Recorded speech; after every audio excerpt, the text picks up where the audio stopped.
Here's a couple of pair of scissors that need to be sharpened. You can see along this edge of the lower blade, you can see a shiny spot kind of right on the edge. That is the dull part of the scissors that has been worn away. You can especially see where it's worn on the tip. It's really shiny. That needs to be taken down below the shiny spot in order to get this blade sharpened again. The cutting edge is what we're trying to make sure we get sharpened. You can notice that this blade also has a pretty bad nick in it from cutting a pin. Here you can see the edge that needs to be sharpened. And if I rotate this up, you'll see a shiny spot right along the edge. That's the part that's the dull part. That's why your scissors aren't cutting. So we need to actually grind enough material off to get below the shiny spot. Here you have a pair of scissors, and you'll notice the two cutting edges, the upper and the lower, are there to press against each other. If you stick your fingers through and curl your fingers, which it's a normal reaction whenever your scissors start to get dull, it actually makes these two blades cut into each other. So your scissors become more dull quicker. Here's a pair that you can see the cutting edge has a little bit of a shiny spot. You need to tilt this up and down in the light, and you'll be able to see the shiny spot along the cutting edge a little bit better. The more shiny spots you see along the edge of the cutting blades, the more often they need to be sharpened and the more material that has to be taken off of them. This pair of scissors has a pretty significant nick from cutting a pin. That really messes the scissors up, cutting pins. You have to get the material removed all the way down below that spot. Here you can see the edge that's shiny.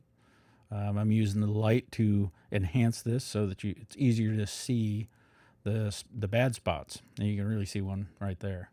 Here's an example of some really dull scissors and cutting some really heavy fabric that it doesn't even want to cut. It just folds. The scissor blades fold one on one side, one on the other side of the material.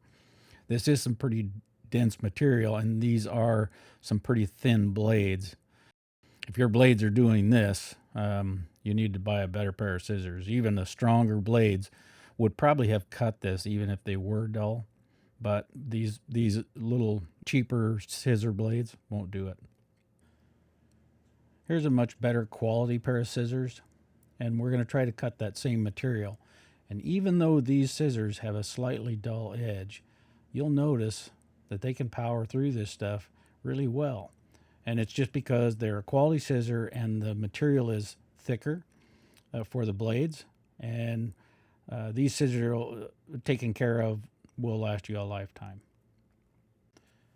Here's a pair of scissors that I have removed the hinge screw so I can give you an idea of the cutting surfaces and also how that the dulling affects. You see the two cutting edges going past each other. That's what's going to trim your fabric. When the scissors start to get dull, you will curl your fingers that go through the upper blade lower handle, and you turn the blades into each other, thereby removing more material off of the inside of the cutting edge of your scissors as you use them, as you try to force them to cut something. This results in a lot more wear to your scissors. As soon as they start getting dull, you curl your fingers in more and more, and you take more material off of the inside of the cutting edge of your scissors.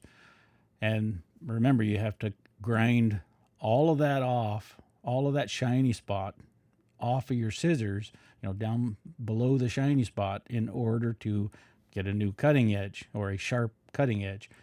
So the more you use your dull scissors and curl your fingers in, like you see me doing here, the more dull your scissors are going to be and the more material I have to take off. So it's a good idea to have your scissors sharpened more often so that your scissors will actually last longer.